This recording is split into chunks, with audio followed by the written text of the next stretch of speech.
Hello and welcome to Crux Investor. We spoke earlier today to Margaux Roque, who's the CEO of Cassiar Gold Corp, formerly known as Margaux Resources. And it's a bit of a turnaround story. So if you want our thoughts and opinions on that conversation, and indeed the company itself, you can find that at cruxinvestor.com/club, where you can also find detailed company reports, market commentary from experts from around the world on a variety of commodities and companies. There are training videos on there. There are also summaries of other interviews that we've done to save you a bit of time. And of course, there's a thriving community of investors sharing their thoughts and ideas with each other. So go along to cruxinvestor.com/club and join them. And of course, we'd love your feedback too. So do give us a like, leave your thoughts below. And of course, if you want to see what we talked about, take a look in the description below. Margaux, how are you doing, sir? Good. And you? Yeah, not bad. Not bad. So where in the world are you? Currently in Hong Kong. So, are you trapped there, or have you chosen to stay there? I've chosen to stay there. Yeah. Here. Good.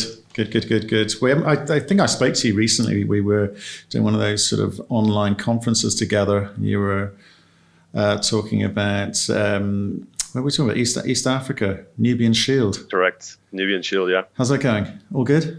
It's good. It's a very prospective part of the world. So it's an exciting place, but not as safe as other parts of the world. Like BC, we're about to hear. Exactly. So you're going to tell us about a company we know a little bit something about. It used to be called Margaux Resources, and of course you've changed it to Cassiar Resources. So I'm looking forward to that. But first, can you just kick off, give us a 1-minute overview of what it is for people new to this story? Absolutely.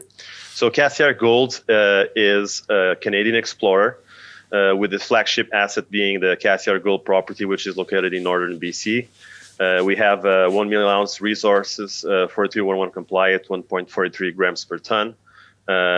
It's a bulk tonnage resource with a potential to increase. And we also have a very prospective part of our property where we have high grade orogenic gold, which has a multi-million ounce potential. Right. Okay. Thank you.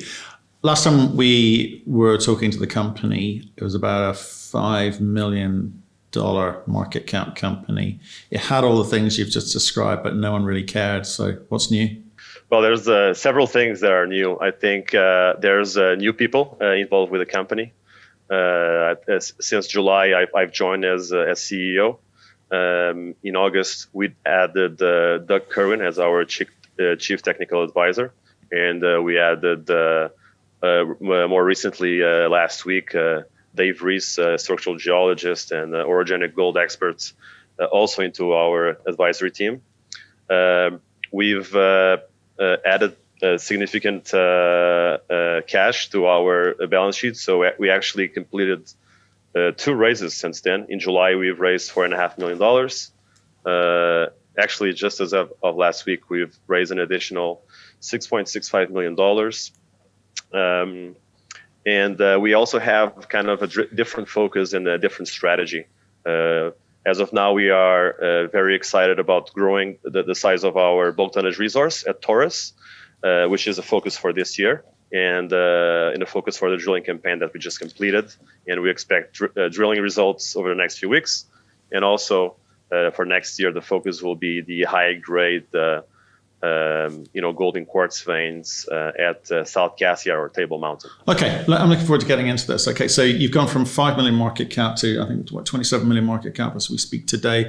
So obviously people are paying attention. And the things that you've mentioned there are change of management team.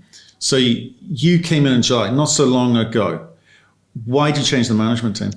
I mean, at the time, the company was, a few months back, I think not getting enough recognition on the marketplace. Was struggling to get that recognition, and even the ability to raise capital was kind of hampered at that point. So the idea was to, come in, re-energize the management, and bring in that capital markets and marketing side of the equation, and make sure we also bring the investors that believe with the strategy I just mentioned, and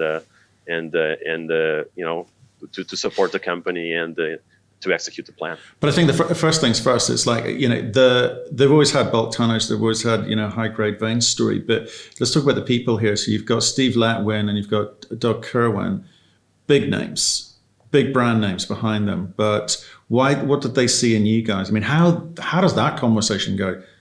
Yeah, I mean, how can I start? I think we know Steve Ledwin for a few years. I know personally Steve for a few years. He's a great guy, and he's very supportive of the company. He's actually the largest single individual shareholder. I think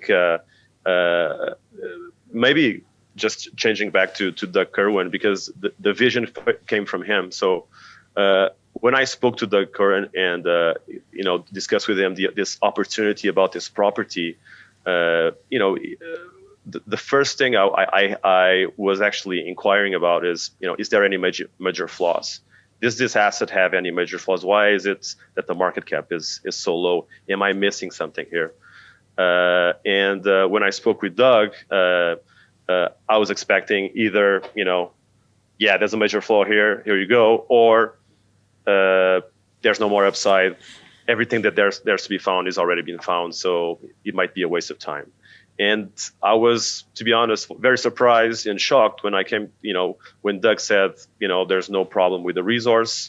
And not only that, there's a lot of potential, both on a bulk tonnage side of where we have the resource, as well as on a high grade. So we have a multi-million ounce potential here. So with that in mind, that's when I basically approached the board and said, listen, this is Doug's view. This is Doug's vision. We believe we have a massive potential here. So I think we should change slightly the strategy, bring in the people necessary to execute it, and refocus the company and start turning this potential into reality. Okay, because I think that's important, because, like I say, the moving parts haven't really changed at that point.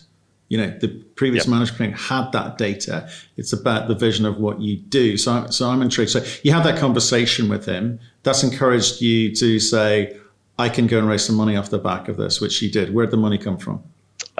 Multiple investors. We had investors coming from Australia, from Hong Kong, from across Asia, from Europe, from North America.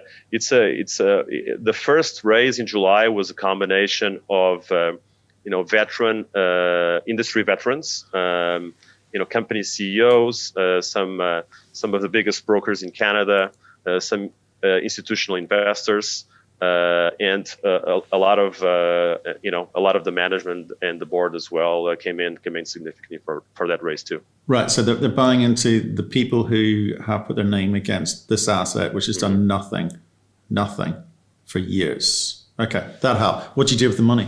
Well, so that was $4.5 million that was raised in July.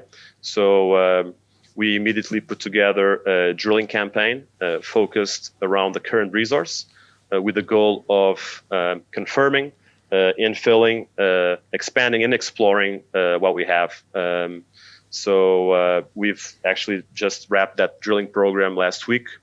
As of yesterday, we've released the first set of drill results out of that, which was very positive and very substantial. So the first seven drill results, we have a total of 24 drill holes coming from this drill campaign, and we'll be releasing those the rest of the remainder of those drill holes over the next few weeks. Okay, so you've done 7. You've got 17 more coming. So what was the plan? What were you going? Were you going after the quick, easy wins? I mean, you've gone basically in and around the current resource. So that's a nice cheap win, right? Mm-hmm. But the grades are higher than the average resource grade there.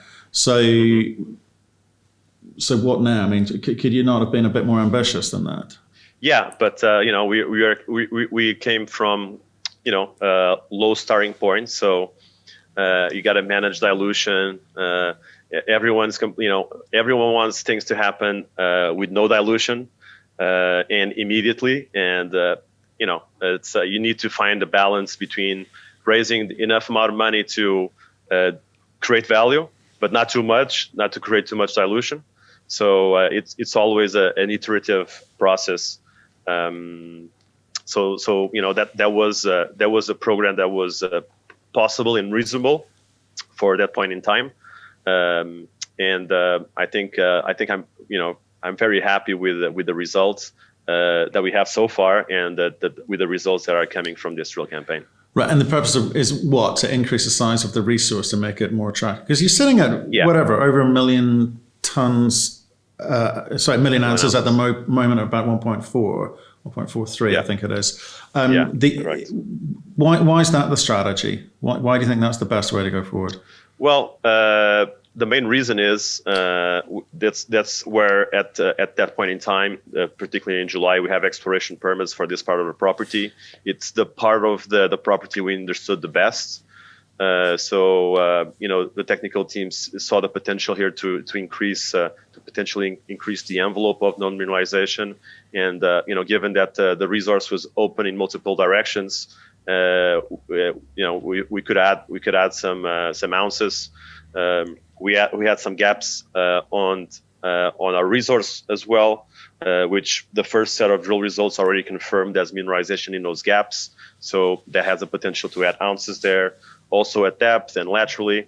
So adding ounces was really the focus. Yeah, but to what end? Does it make you more attractive to the market, so you can go and raise more money? Because this is the bulk tonnage component we're talking about here, okay? Correct. We'll talk about the high grade stuff in South Cassiar in a second, but so I'm just wondering, what's the number that you're seeking that you think is better than? Because most people talk about 1 million ounces, great, you've stabbed yourself, maiden resource, lovely. What's the number you're looking for?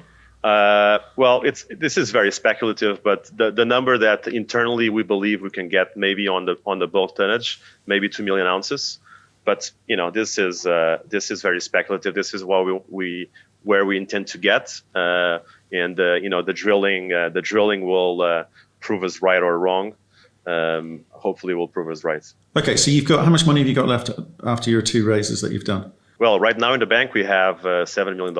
Right, and how much of that is going into developing the bulk resource? That's a conversation that we still need to have internally. I personally feel that there is merit to having allocate some part of our resources and our capital into continue to have easy wins, which it's a win is a win. Adding ounces is adding ounces. So I personally feel that we should be allocating some of our resources there. But on the other side, we do have, literally on the other side, on the south side, on South Cassiar, we do have very high grade targets. We have an historical resource that is 24 grams per ton, 70,000 ounces roughly. We also have basically a very prospective land package that is the current believes is analogous to, for example, Fosterville. David Rees has also come on record to compare it to Barkerville. So those are monster deposits. So that's the kind of potential we have there. So it's risk versus rewards. I think if it was up to Doug Kerwin, we would focus most of our resources into South Cassiar, into the high grade. I don't think Doug gets very excited about doubling 1 million ounces to 2 million ounces on the bulk tonnage. Is he right? Do. Well, you think there's a quick win there for sure, but you've got to be able to answer the question: to what end? So what? You get to 2 million ounces. So what? And Doug, who's been around the block a bit, is wanting to be chasing the high grade veins, which the market tends to react to. You put out high grade numbers, market reacts to it. So you got to get that balance right. But if you haven't agreed internally, what are we meant to think? When are you going to make your minds up? Definitely the focus is the high grade. The only question is, will we allocate any resources to the bulk tonnage, to the easy win part of our story?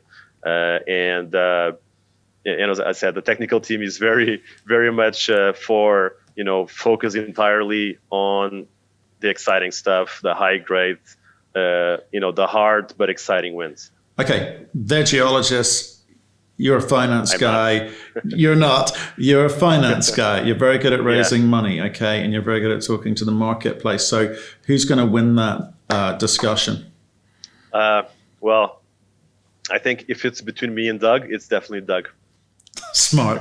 Okay, I agree. Well, there's something in that because, again, Margaux of old, or Cassiar Resources of old, has always tried to compare itself to Barkerville. No one cared, right? No one cared. Yeah. And they weren't able to raise the money to be able to do anything about it. That's a long ways off. Bulk is good. We like bulk. But high grade is where the section, the sizzle is. So I'll ask the question, so how much of their $7 million is going to be allocated towards drilling next year? I want to know what you're doing next year.